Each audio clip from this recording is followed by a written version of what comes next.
Well, good morning. Good to have you, and hope you are doing well. Reached now the end of the week, nearly halfway through the month of June, nearly halfway through 2026, and just crazy how time flies. And I hope that you're doing well here this morning. I want to get right into our study here this morning in Book of Proverbs, and we're in chapter number 1, and there's some realities I think about Proverbs. When you look at Proverbs, in essence, Proverbs is confronting us with the question of how do you want to do life? You can do life the hard way or you can do life the blessed way. Which way do you want to do it? And it really does come down to the decisions that we make, and in many cases, those with whom we associate.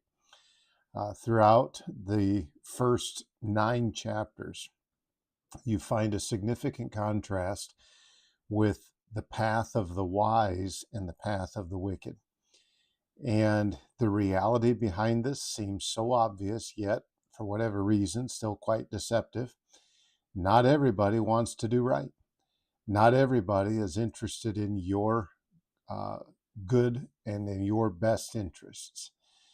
There's a reality that some people are just simply going to do wrong. And if I choose to live a life of wisdom, then I'm going to have to recognize this reality and I'm going to have to put myself on the right path.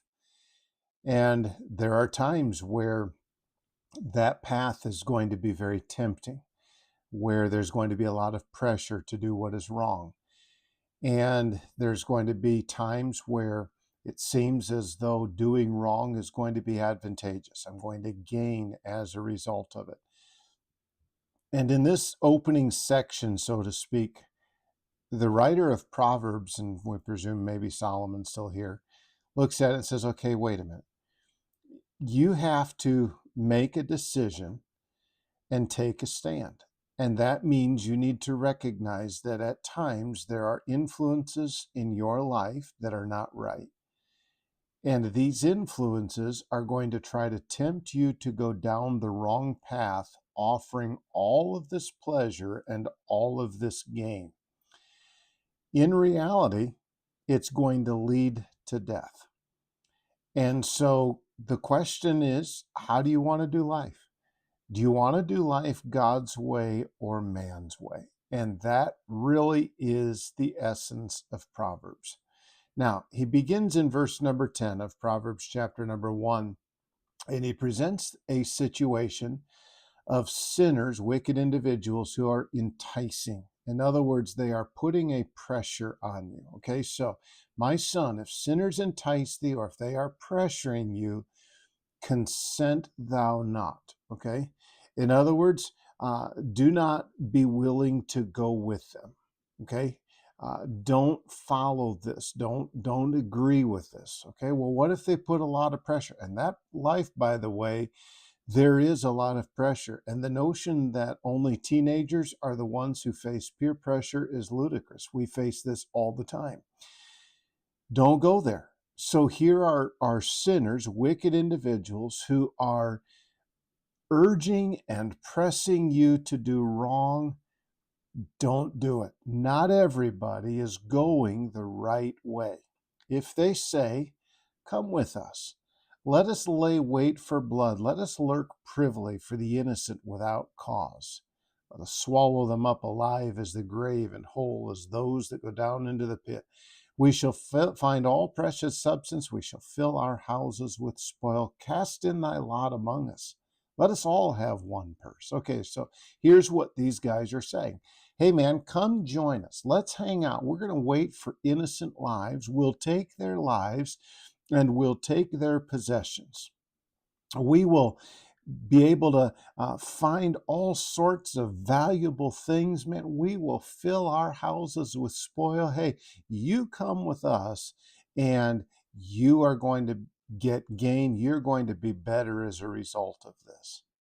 Okay, well, now you might look at the murder aspect and say, okay, well, wow, I don't really want to take someone's, okay, well, and that's good, I hope. But look at the pressure that's here, and maybe we don't focus as much on the murder as much as we focus on doing wrong is going to make things better. That's the essence of what they're saying here. The same temptation back in Genesis chapter 3. Hey, you guys go down this life and you're going to find out what life's really all about. You're going to find out what the meaning of life really is. You're going to be able to and look at everything, look at all these things you're going to be able to get. Okay, that's the picture. Verse number 15, my son, walk not thou in the way with them. Refrain your foot from their path. Look, don't go there. Don't go down that path.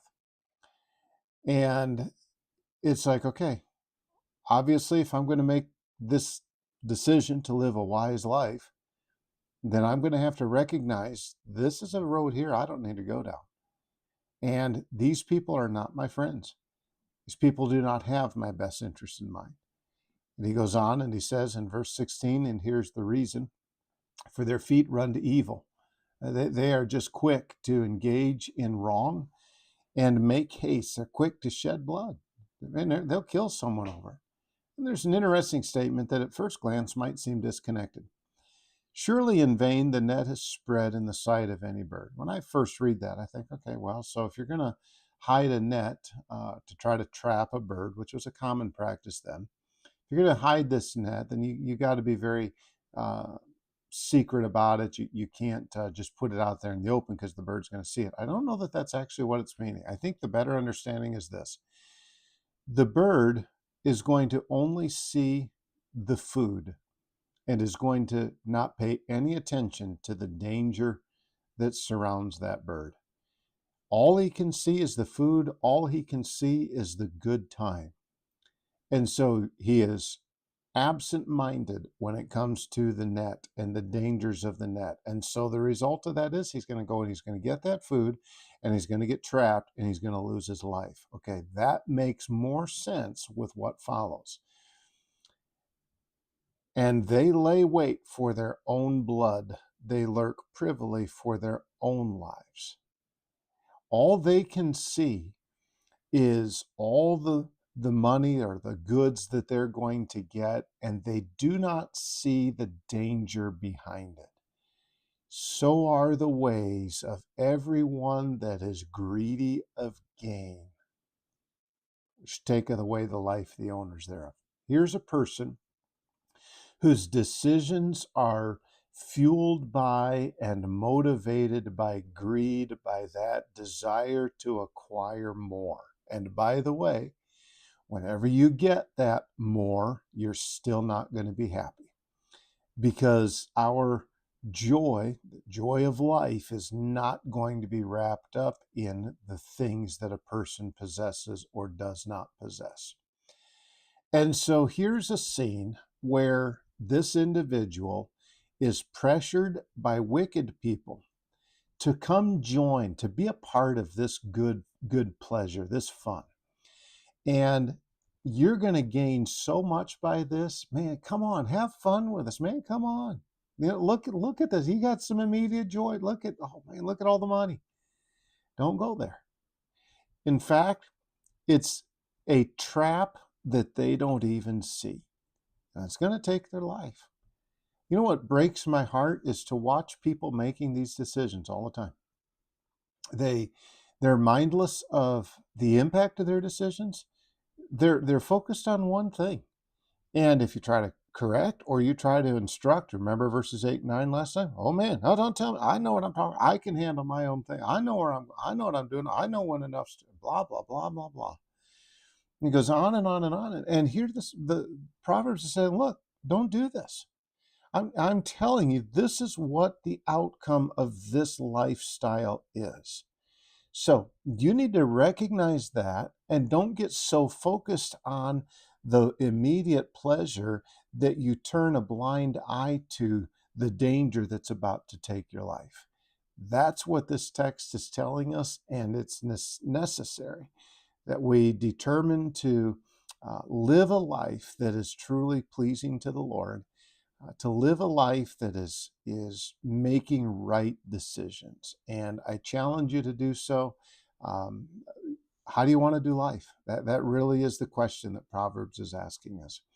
Well, thank you for joining me this morning. We've got the funeral for David today at 3 o'clock for the receiving of friends, 4 o'clock for the actual service. That will be live streamed if you're interested. Also, we can just be in prayer for that and for the family. I would appreciate your prayers. I will be leaving town tomorrow, heading up to Maranatha Baptist University to help a group of builders with IBBI to put on a roof up there at a daycare building. And so we appreciate your prayers for that. And Lord willing, we will return without any injuries.